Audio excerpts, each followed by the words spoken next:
Congratulations, you are now under contract. So what's next?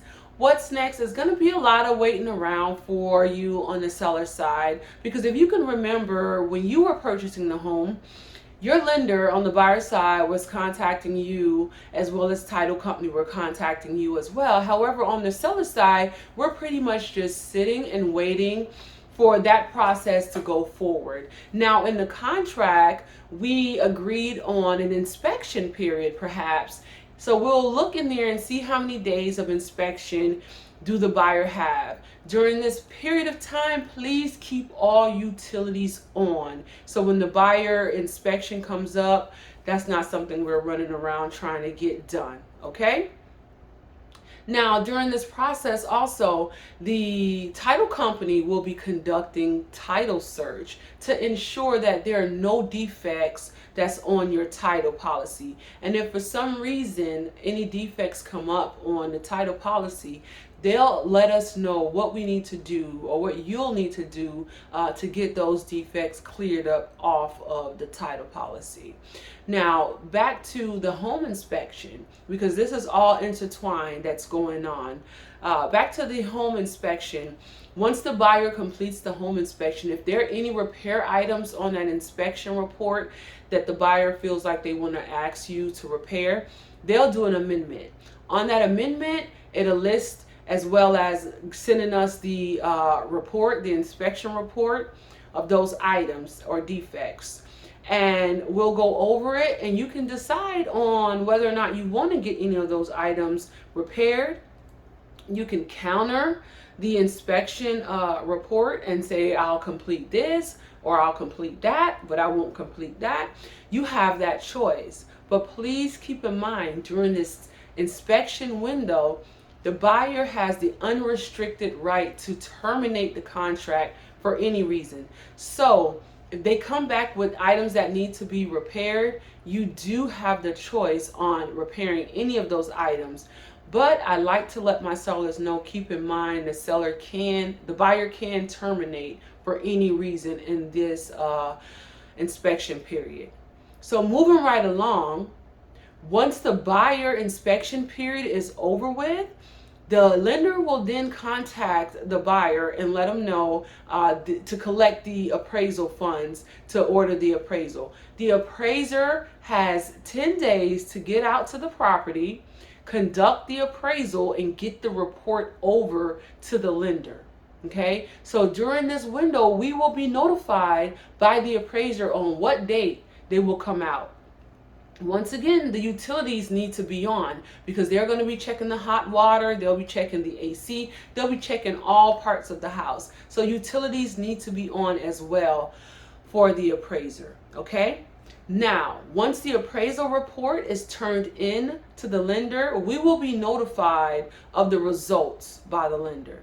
If there are any conditions that's on the appraisal report, like if they're saying the roof is old and needs to be repaired, those are what you call lender required repairs. Those are totally different than inspection repairs.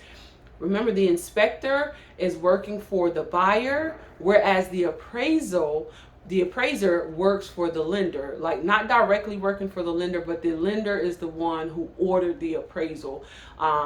So those appraisal conditions that come back or may come back, those items must be taken care of prior to closing, or else we will not get the clear to close on your home if those lender appraisal repairs aren't completed.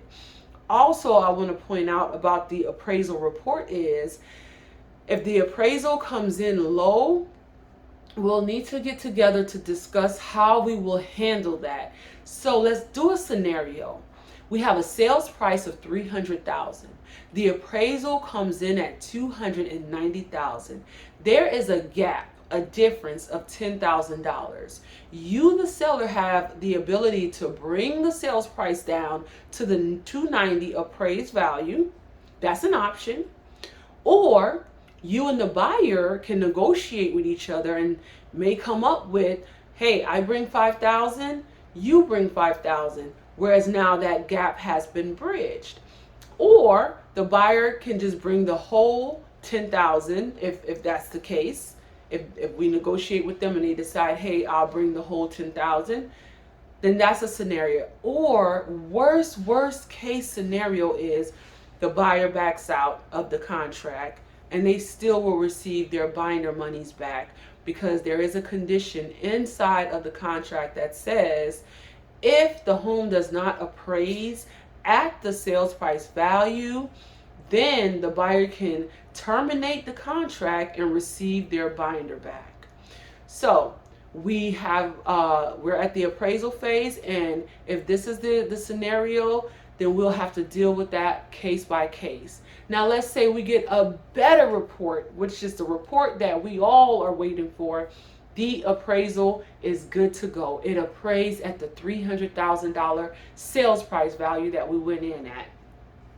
From there, the lender will send the appraisal report as well as all the documents that their buyer has sent into them for their approval. They'll send that all to the underwriter.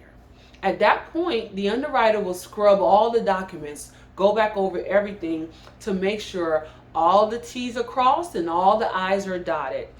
And then we will receive the clear to close, which is the final 3 words we were waiting for. Clear to close. We'll be contacted by the title company on which date and which time we want to close at. We'll get to the title company and we will sign those final documents. And if you have any question throughout the whole process, don't hesitate to reach out to me. I am here throughout the process. If it's anything that you're unclear of, please reach out to me. I'll gladly answer those questions for you.